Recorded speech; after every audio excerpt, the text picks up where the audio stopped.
మదనపల్లిలో నవ్యాంధ్ర పుస్తక ఆవిష్కరణ కార్యక్రమంలో మాజీ మంత్రి కన్నా లక్ష్మీనారాయణ పాల్గొన్నారు. అనంతరం ఆయన మాట్లాడుతూ రాష్ట్రంలో సైకో మనస్తత్వం కలిగిన ముఖ్యమంత్రి జగన్ తాను తన సంస్థలన్నీ బాగుండాలని అన్ని వర్గాల ప్రజల్ని దోచుకుంటున్నాడన్నారు. రాష్ట్ర భవిష్యత్తు గురించి కానీ అభివృద్ధి గురించి కానీ ఏ రోజు ఆలోచించలేదు ముఖ్యమంత్రి జగన్. నవరత్నాల ముసుగులో సంక్షేమం పేరుతో ఈ రాష్ట్రంలో దోపిడీకి తెరలేపాడని అన్నారు.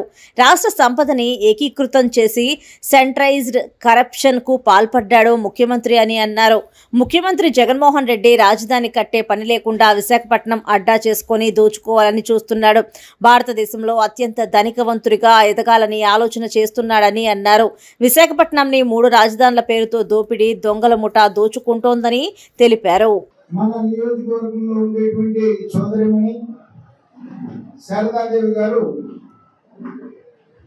రెండవ పుస్తకం, మొదటి పుస్తకం ఏపీ హేట్స్ జగన్ అనేటువంటిది మన ఇక్కడ సత్యనపల్లిలో రిలీజ్ చేసుకోవడం జరిగింది. ఇవాళ రెండో పుస్తకంగా నవ్యాంధ్ర రాష్ట్రం బాగు రావాలి, బాగు చేయాలి, రాష్ట్ర భవిష్యత్తు మారాలి, ఈ విషయం మీద మరొక పుస్తకం రాసి ఆ పుస్తక ఆవిష్కరణ కోసం మిత్రులు నక్కా ఆనందబాబు గారు, మాజీ శాసనసభ్యులు ఆంజనేయులు గారు, మరి మన నియోజకవర్గంలో ఉన్నటువంటి పెద్దలందరి సమక్షంలో ఈ రోజున ఎంతో గ్రాండ్గా మనం ఈ పుస్తకాన్ని రిలీజ్ చేస్తున్నాం.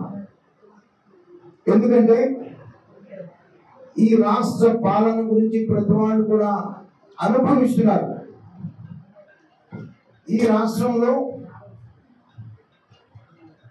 ఒక రాక్షసుడికి సైకో మనస్తత్వం ఉంటే ఎలా ఉంటుందో అలాంటి వ్యక్తి ఈ రాష్ట్ర ముఖ్యమంత్రిగా ఉండి ఈ రాష్ట్రంలో ఉన్నటువంటి అన్ని వర్గాల వారిని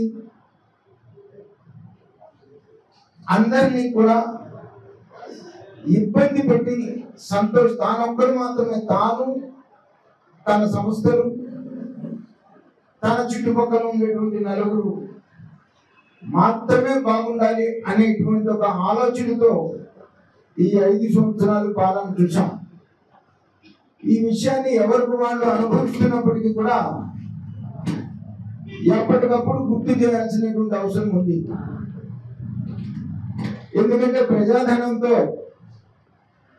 తాను ముఖ్యమంత్రి అయినప్పటి నుంచి కూడా ఈ రాష్ట్రం గురించి కానీ, రాష్ట్ర అభివృద్ధి గురించి కానీ, రాష్ట్ర భవిష్యత్తు గురించి కానీ, రాష్ట్రంలో ఉన్నటువంటి రైతుల గురించి కానీ, రైతు కూలీ గురించి కానీ, నిరుద్యోగుల గురించి కానీ ఎవరి గురించి కూడా ఆలోచించకుండా మళ్ళా వచ్చే ఎలక్షన్స్కి నేను ఓట్లు ఎట్లా వేయించుకోవాలనేటువంటిది ఒకే కాన్సెప్ట్తో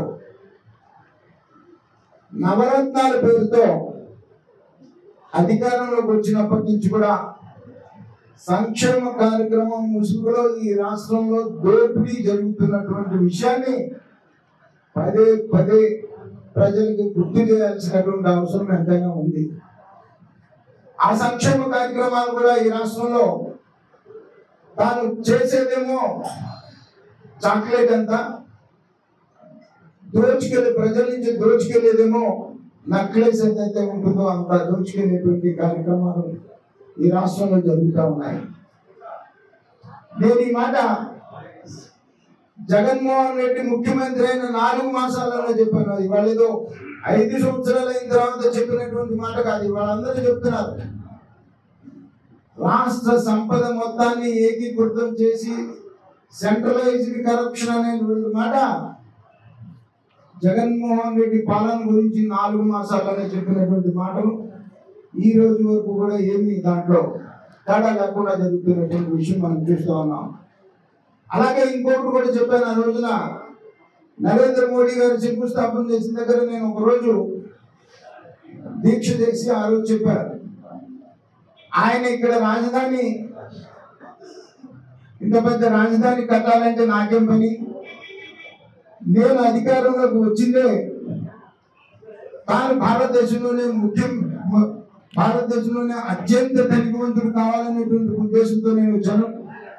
నాకు ఇదంతా కూడా డెవలప్ చేయాల్సిన అవసరం ఏముంది, విశాఖపట్నం రెడీగా ఉంది నిన్ను దోచుకు తీయడానికి అనేటువంటిది ఆలోచన తప్ప ఇవాళ నాకు ఇంకొక ఆలోచన కనబడట్లేదు. 3 రాజధానులు అనుకున్నాం అని చెప్పాను.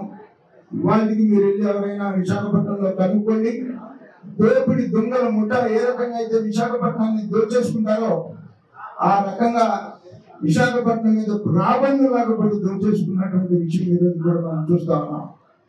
మరి ఇవన్నీ కూడా ప్రజలకి పదే పదే అనేక రూపాల్లో అనేక మాధ్యమాల్లో ప్రజలకు గుర్తు చేయాల్సినటువంటి అవసరం ఉంది. కాబట్టి ఈ రోజున శారదాదేవి గారు ఒక మంచి పుస్తకాన్ని రాసి ఈ పుస్తకం ద్వారా చంద్రబాబు నాయుడు గారు ఈ రాష్ట్రానికి ముఖ్యమంత్రిగా ఎంత అవసరమో, వాళ్ళు చంద్రబాబు నాయుడు గారికి అవసరం లేదు ముఖ్యమంత్రిగా, 14 సంవత్సరాలు పనిచేశారు ఆయన.